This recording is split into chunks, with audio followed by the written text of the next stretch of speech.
Hello, good afternoon. So, ayun na nga pumunta ako dito sa backyard at ito yung bumungad sa atin. Actually, ilang araw ko din ito pinag-isipan kung itutuloy ko ba yung pagdadamo or hindi. Kasi parang tinatamad ako, tinitingnan ko pa lang. Kasi sa luwang ba naman at ang dami ng dadamuhan natin kaya parang nakakatamad. Pero no choice tayo kasi wala namang ibang gagawa nito kung hindi natin uumpisahan. Kaya tinuloy-tuloy na lang natin ito hanggang sa matapos nga natin kasi ang haba nitong damuhan natin hanggang dun pa sa dulo at sa kabilang side. So sinasamantala ko hanggang dito pa si Habi kasi tutulungan niya ako magtanggal nitong mga natapos ko kasi aalis na din siya the next day. So sinasamantala ko kasi para may tutulong sa akin kasi siya ang magda-dry nitong mga natapos ko tapos siya na ang maglalagay doon sa bin. Kaya ayan. So, ayan. Finally, natapos na natin Kaya maganda na tingnan. Except dyan sa mga abubot natin. Yung mga kalat-kalat natin So, ayan. Malinis na. Grabe. Ang sakit sa likod magdamo. Kaya ayan. So, ayan after 2 days at wala na si Habi dito. Nakaalis na siya. So, niready ko na yung ating pang mower. Kasi magmo-mower tayo ngayon. Ito, yan yung mga dinamo natin. Grabe ang luwang. Ayan. Wala nang damo dyan sa side. So ngayon, kasi mahaba na yung ating damo, kaya mag-edger muna and then magmo-mower. Actually, si Habi, wala kasi siya, nagbakasyon, pumunta ng Texas. Dahil 80th birthday ng kanyang ate, kaya lahat silang magkakapatid, pumunta sila doon para surpresahin nila So kami lang ni Kulit dito sa bahay, and then ito nga. Ayan, ang haba ng damo. Dito din na side. Ayan, mahaba.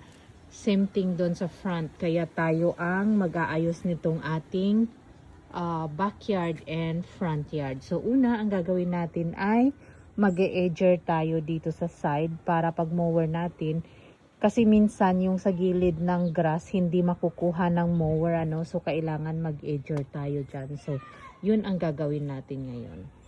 So ayan, ito yung ating pangmalakasang yung ating pangmalakasang outfit, parang ninja or akyat bahay. Kaya ayan. Tapos meron tayong safety goggles dahil nga pag mag-e-edger tayo hindi natin maiwasan na tumatalsik yung mga lupa. Usually minsan napupunta siya sa mukha ko kaya masakit. Pangit na nga yung mukha natin, sisirain pa natin So ayan. Suot lang natin and then medyo blur. Kasi nga may grado yung ating mata, kaya bahala na, basta mapoprotektahan yung ating mata. So ayan. Kaya yeah! Ready. Ayan.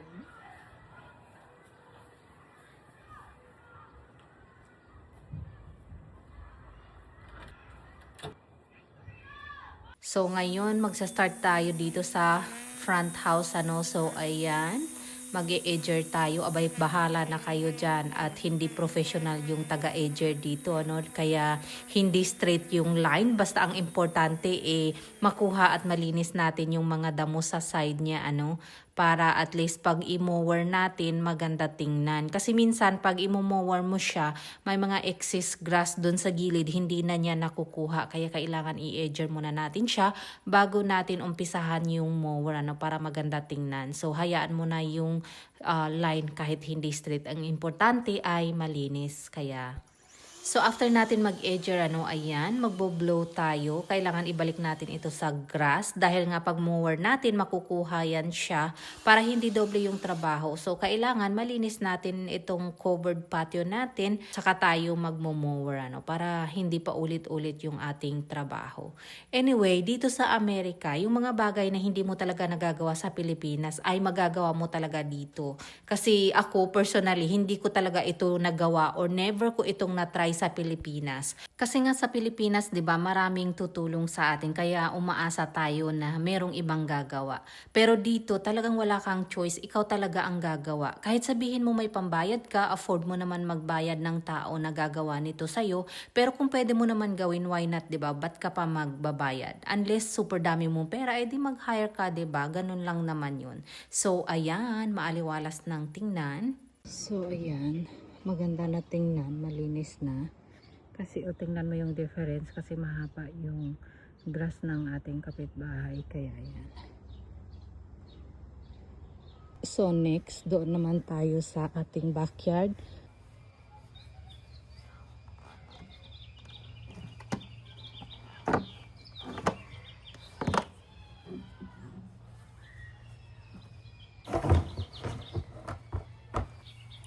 Sa amin naman, ang mentality namin ni Habi, pwede naman kami magbayad actually ng gagawa nito. Pero sa amin kasi, since kaya naman namin gawin, why not, 'di ba? Kasi ang iniisip namin, instead na pambayad namin dun sa taong gagawa nito, ay gagamitin namin yung pera sa ibang bagay. So, pwede namin gamitin, halimbawa, pambili ng gas, or pambili ng merienda, or whatever, 'di ba? Kasi sayang din, yun yung iniisip namin. Kung kaya mo naman, why not? Pero kanya-kanyang choice naman yan. Pero bottom line, dito sa Amerika talaga, mostly, ikaw talaga ang gagawa. Yung mga bagay na hindi mo nagagawa sa Pilipinas ay magagawa mo dito. So, ayun, at ito na nga, finally, at natapos na din. Grabing pagod ko, mga isang sako. So, ayan, finally, malinis na. Kaya maganda tingnan pag malinis at maaliwalas tingnan yung ating backyard. I don't know para sa akin kasi pag super kalat or magulo yung backyard, nai-stress ako. Gusto ko yung malinis tingnan kasi nakaka-relax. Pero pag magulo, parang ewan ko sa iba para sa akin kasi pag magulo, makalat, mainit ulo ko. Gusto ko yung malinis. Kaya ayan. O, 'di ba? Maganda na tingnan, unlike kanina ang haba ng grass. Kaya ayan. Actually yung grass natin mabilis siyang tumubo. Bago umalis si Habi actually papuntang Texas, nagmomo na siya. Pero ang bilis nilang gaya ng sabi ko, ang bilis niya talagang tumubo. Kaya ayan. Malinis na din dito.